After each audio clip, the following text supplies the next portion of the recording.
कोई भी रोड देख लो बैंगलोर में, कोई भी रोड, वो पॉटहोल से ही भरा पड़ा है। तुम अपने रोड के लिए कुछ करो।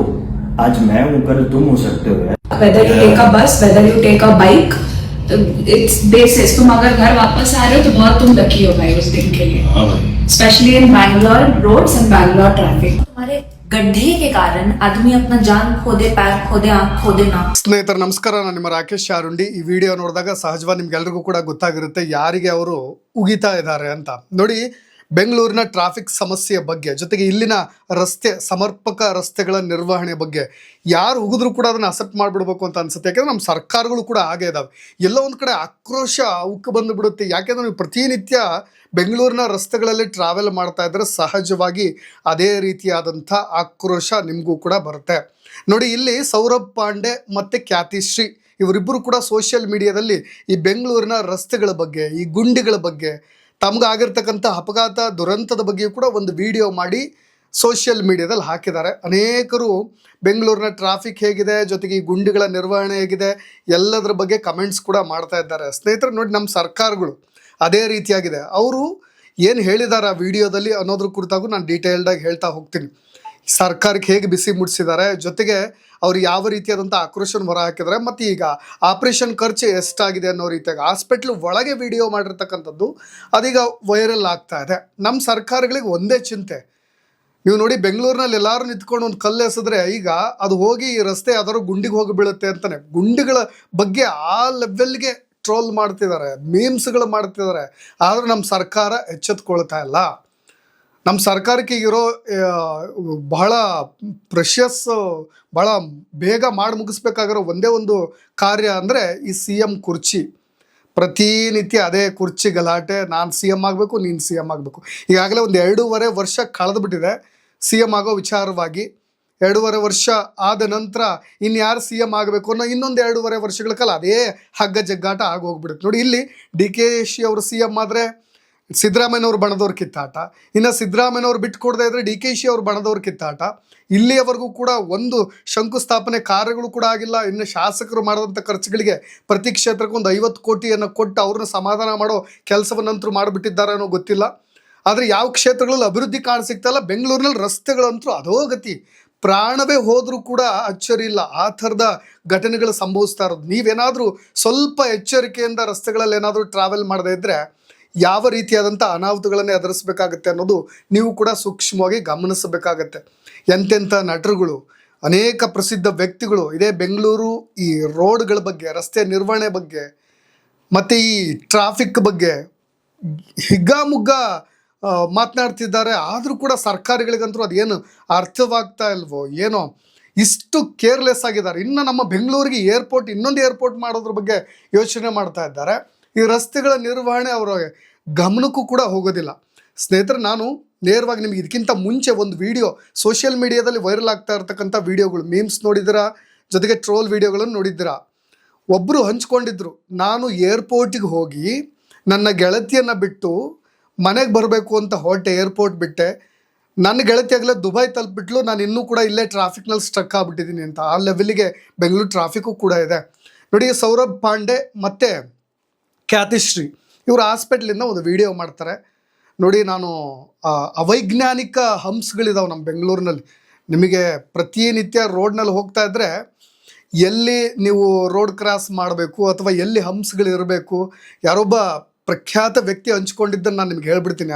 ಆ ಖ್ಯಾತಿಶ್ರೀ ಮತ್ತು ಸೌರಭ್ ಪಾಂಡೆ ಇಬ್ಬರು ವಿಡಿಯೋ ಮಾಡಿರೋದ್ರ ಕುರಿತಾಗೂ ಕೂಡ ಹೇಳೋದಕ್ಕಿಂತ ಮುಂಚೆ ಈ ಅವೈಜ್ಞಾನಿಕ ಹಂಪ್ಸ್ಗಳೇನಿದಾವಲ್ವಾ, ಎಲ್ಲಿ ಬೇಕಲ್ಲಿ ಹಂಪ್ಸ್ಗಳನ್ನು ಹಾಕೋ ಅವಶ್ಯಕತೆ ಇಲ್ಲ. ನೋಡಿ, ನಿಮಗೆ ಸೈಡ್ನಲ್ಲಿ ಒಂದು ಸಿಂಬಲ್ ಕೂಡ ಹಾಕಿರ್ತಾರೆ, ನೀವು ನಿಧಾನವಾಗಿ ಚಲಿಸಿ, ಎಲ್ಲ ಪ್ರತಿಯೊಂದು ಇರುತ್ತೆ. ನಿಮಗೆ ಎಲ್ಲಿ ರೋಡ್ ಕ್ರಾಸ್ ಮಾಡಬೇಕು ಅಲ್ಲಿ ಜೀಬ್ರಾ ಕ್ರಾಸ್ ಇರುತ್ತೆ. ಜನರನ್ನ ನೀವು ಬುದ್ಧಿವಂತರನ್ನಾಗಿ ಮಾಡೋದು ಬಿಟ್ಟು ಎಲ್ಲಿ ಬೇಕಂದಲ್ಲಿ ನೀವು ಒಂದು ಸಣ್ಣ ಒಂದು 100 ಮೀಟ್ರು ಕ್ರಾಸ್ ಮಾಡೋದಕ್ಕಿಂತ ಮುಂಚೆ ಒಂದು 10 ನೀವು ರೋಡ್ ಹಂಪ್ಸ್ಗಳನ್ನು ಹಾಕಿಬಿಟ್ರೆ ಅದೆಂಥ ದೊಡ್ಡ ಕಿರಿಕಿರಿ. ನೋಡಿ, ಈ ಅವೈಜ್ಞಾನಿಕವಾದಂತಹ ಈ ಹಂಪ್ಸ್ಗಳಿಂದಲೇ 2 ವೀಲರ್ ವೆಹಿಕಲಲ್ಲಿ ಟ್ರಾವೆಲ್ ಮಾಡ್ತಾ ಇದ್ದಂಥ ಸೌರಭ್ ಪಾಂಡೆ ಇಬ್ಬರು ಕೂಡ ಅದನ್ನು ಕಂಟ್ರೋಲ್ ಮಾಡೋಕ್ಕೆ ತಪ್ಪದೆ ದ್ವಿಚಕ್ರ ವಾಹನ ಬಿದ್ದುಬಿಟ್ಟಿದೆ. ಅದಾದಮೇಲೆ ಕೈ ಕಾಲು ಎಲ್ಲವಕ್ಕೂ ಕೂಡ ಗಾಯ ಆಗಿದೆ. ಹಾಸ್ಪಿಟ್ಲಿಗೆ ಕರ್ಕೊಂಡೋಗಿ ಅಡ್ಮಿಟ್ ಮಾಡಿದ್ದಾರೆ. ಅಲ್ಲೇ ಆತನಿಗೆ ಒಂದು 6 ಲಕ್ಷ ರೂಪಾಯಿ ಖರ್ಚಾಗ್ಬಿಟ್ಟಿದೆ ಅಂತೆ. ಅದನ್ನೇ ಅವ್ರು ವಿಡಿಯೋ ಮುಖಾಂತರವಾಗಿ ಹೇಳಿರೋದು, ಸರ್ಕಾರಕ್ಕೆ ಎಚ್ಚರಿಕೆಯನ್ನು ಕೊಟ್ಟಿರೋದು. ನಿಮಗೆ ಈ ಸರಿಯಾದಂಥ ರಸ್ತೆಗಳನ್ನು ನಿರ್ವಹಣೆ ಮಾಡಲಿಕ್ಕೆ ಆಗದೇ ಇದ್ದರೆ ಈ 2 ವೀಲರ್ ವೆಹಿಕಲ್ಗಳನ್ನು ನಿಷೇಧ ಮಾಡಿಬಿಟ್ರಿ ರಸ್ತೆಗಳಲ್ಲಿ ಓಡಾಡೋದು ಅಂತ. ಯಾಕೆಂದರೆ ನಿಮಗೆ 2 ವೀಲರ್ ವೆಹಿಕಲ್ನು ಕೂಡ ತೆಗೆದುಕೊಂಡು ಹೋಗೋದು ಅಷ್ಟು ಕಷ್ಟ ಆಗಿಬಿಟ್ಟಿದೆ. ಅನೇಕರು ಯಾವ ರೀತಿಯಾಗಿ ಟ್ರೋಲ್ ಮಾಡ್ತಾರೆ ಅಂದರೆ, ನೀವು ಬೆಂಗಳೂರಿನಲ್ಲಿ ಟ್ರಾವೆಲ್ ಮಾಡಿಬಿಟ್ರೆ, ಬೆಂಗಳೂರಿನಲ್ಲಿ ನೀವು ಗಾಡಿ ಓಡಿಸ್ಬಿಟ್ರೆ ಇಡೀ ಜಗತ್ತಲ್ಲಿ ಬೇಕಾದರೂ ನೀವು ವಾಹನಗಳನ್ನು ಚಲಾಯಿಸ್ಬೋದು ಅಂತ. ಇನ್ನೂ ಕೆಲವೊಬ್ಬರು ಟ್ರೋಲ್ ಮಾಡ್ತಾರೆ, ಇದು ಬೆಂಗಳೂರು, ಭಾಳ ಹುಷಾರಾಗಿರಿ, ನೀವು ಇಲ್ಲಿಂದ ಹೊರಟ್ರೆ ಮನೆಗೆ ಹುಷಾರಾಗಿ ತಲುಪ್ತಿರೋಲ್ಲೋ ಗೊತ್ತಿಲ್ಲ, ಆ ರೀತಿಯಾದಂಥ ಗುಂಡಿಗಳಿದ್ದಾವೆ. ಇನ್ನು ಮಳೆಗಾಲದ ಕತೆ ನಿಮಗೆ ಗೊತ್ತೇ ಅಲ್ವಾ. ನೋಡಿ ಸ್ನೇಹಿತರೆ, ನಾನು ಯಾಕೆ ಇದನ್ನು ಪದೇ ಪದೇ ಒತ್ತಿ ಹೇಳ್ತಾ ಇದ್ದೀನಿ ಅಂದರೆ, ಆ ಮಟ್ಟಿಗೆ ಬೆಂಗಳೂರು ಹಾಳಾಗಿ ಹೋಗ್ಬಿಟ್ಟಿದೆ. ನಮ್ಮ ಸರ್ಕಾರಗಳಿಗಂತೂ ಎಲ್ಲಿ ದನಿ ಎತ್ತಬೇಕಾದಂಥ ಮಾಧ್ಯಮಗಳು ಎಲ್ಲಿ ಸೈಲೆಂಟ್ ಆಗಿಬಿಟ್ಟಿದ್ದಾವೋ ಏನೋ ಗೊತ್ತಿಲ್ಲ. ಪ್ರಶ್ನೆ ಮಾಡಬೇಕಾದಂಥ ನಾವು ಮತದಾರರು ಕೂಡ ನಾವು ಆಯ್ಕೆ ಮಾಡ್ತಕ್ಕಂಥ ನಿಟ್ಟಿನಲ್ಲೂ ಕೂಡ ಸೋತು ಬಿಟ್ಟಿದ್ದೀವಿ. ಆ ಥರದ ಪಕ್ಷಗಳನ್ನು, ಆ ಥರದ ನಾಯಕರನ್ನೇ ತರ್ತಾ ಇದ್ದೀವಿ.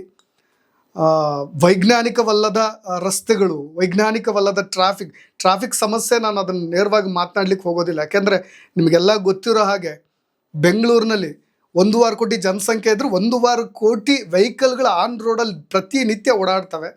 ಹಾಗಾಗಿ ಅದರಲ್ಲಿ ಮತ್ತು ಇನ್ನು ಉತ್ತರ ಭಾರತದಿಂದ ನಾರ್ತಿಂದ ಬಂದು ಇಲ್ಲೇ ನೆಲೆ ಕಲ್ಪಿಸ್ಕೊಂಡು ಮತ್ತು ಅದರಲ್ಲಿ ನಮ್ಮ ಕರ್ನಾಟಕಕ್ಕೆ ಮತ್ತು ಉಗಿಯೋದು, ಈ ರೀತಿಯಾಗಿ ವಿಡಿಯೋಗಳನ್ನು ಮಾಡೋದು ಮತ್ತು ಕಿಂಡಲ್ ಮಾಡೋದು, ಅದು ಬೇರೆ. ಆ ವೆಹಿಕಲ್ಗಳನ್ನು ಕೂಡ ನಿಮಗೆ ಕರ್ನಾಟಕ ರಿಜಿಸ್ಟ್ರೇಷನ್ ವೆಹಿಕಲ್ ನಾನು ಅಷ್ಟೇ ಹೇಳ್ತಿಲ್ಲ, ಬೇರೆ ರಿಜಿಸ್ಟ್ರೇಷನ್ ವೆಹಿಕಲ್ಗಳ ನೀವು ಕೌಂಟ್ ಮಾಡ್ಲಿಕ್ಕೆ ಹೋಗ್ಬಿಟ್ರೆ ಅದು ಇನ್ನೂ ಕೂಡ ಅಪಾರ ಸಂಖ್ಯೆದೇ ಇದೆ.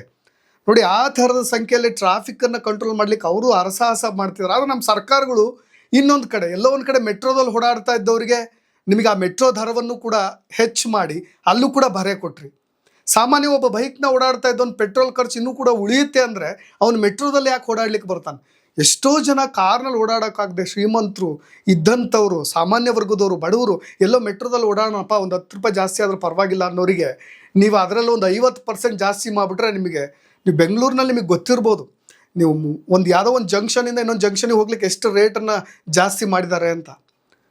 ನೀವು ಬರೀ ರಸ್ತೆ ಗುಂಡಿಗಳ ಬಗ್ಗೆ ಮಾತಾಡೋದಲ್ಲ, ನಿಮಗೆ ಇದೇ ಗೊರಗುಂಟೆಪಾಳ್ಯ ಆಗಿರ್ಬೋದು, ಹೆಬ್ಬಾಳ ಆಗಿರ್ಬೋದು, ಎಲೆಕ್ಟ್ರಾನಿಕ್ ಸಿಟಿಯಿಂದ ಈ ಹೊಸೂರು ರೋಡ್ ಆಗಿರ್ಬೋದು, ಅಲ್ಲೆಲ್ಲ ಕೆಲವೊಂದು ಜಂಕ್ಷನ್ಸ್ಗಳು ನಿಮಗೆ ಯಾವ ರೀತಿಯಾಗಿ ಟ್ರಾಫಿಕ್ ಸ್ಟ್ರಕ್ ಆಗಿಬಿಡುತ್ತೆ ಅಂದರೆ, ಅದಕ್ಕೆ ಭಾಳ ಜನ ಯಾಕೆ ಟ್ರೋಲ್ ಮಾಡ್ತಾರೆ ಅಂದರೆ, ನಾವು ಇಲ್ಲಿಂದ ಅಲ್ಲಿ ಹೋಗ್ಲಿಕ್ಕೆ ಇಷ್ಟೆಲ್ಲ ಹರಸಾಹಸ ಪಡ್ತಾ ಇದ್ದೀವಿ ಅಂತ. ನಿಮಗೆ ಬಯೋಕಾನ್ ಮುಖ್ಯಸ್ಥೆ ಆಗಿರ್ತಕ್ಕಂಥ ಮಂಜುದಾರ್ ಶಾ ಅವರು ಕೂಡ ಅದೇ ಮಾತನಾಡಿದ್ರು, ಅವರು ಕೂಡ ಅದನ್ನು ಟ್ರೋಲ್ ಮಾಡಿದರು.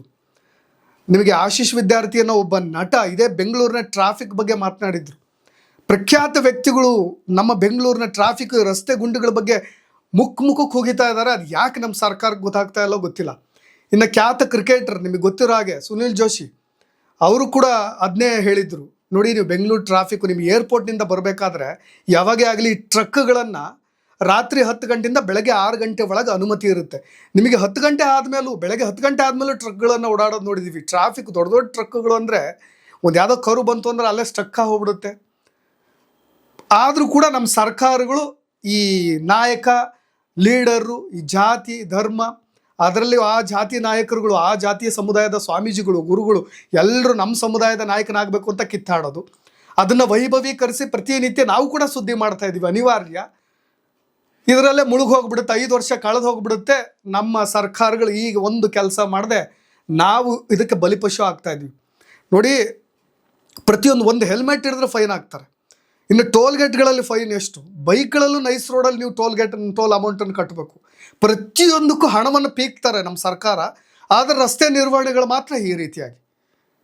ಯಾವಾಗ ನಾವು ಬುದ್ಧಿ ಕಲಿಬೇಕು ಅನ್ನೋದಷ್ಟೇ ನನ್ನ ವಾದ. ಇದರಲ್ಲಿ ನಾನು ಕೊನೆಯದಾಗಿ ಹೇಳೋದಿಷ್ಟೇ, ಇದರಲ್ಲಿ ನಾವು ಬುದ್ಧಿ ಕಲಿತವ್ರಿಗೆ ಪಾಠವನ್ನು ಕಲಿಸ್ಬೇಕು. ಇಲ್ಲದೇ ಇದ್ರೆ ಅವ್ರು ನಮ್ಮಿಂದ ಈ ರೀತಿಯಾಗಿ ನಮ್ಮನ್ನು ಬಲಿಪಶುಗಳನ್ನಾಗಿ ಮಾಡಿ ಹೇಗೆ ರಕ್ತ ಹೇರಬೇಕು ಹಾಗೆ ಹೇರ್ತಾನೆ ಇರ್ತಾರೆ.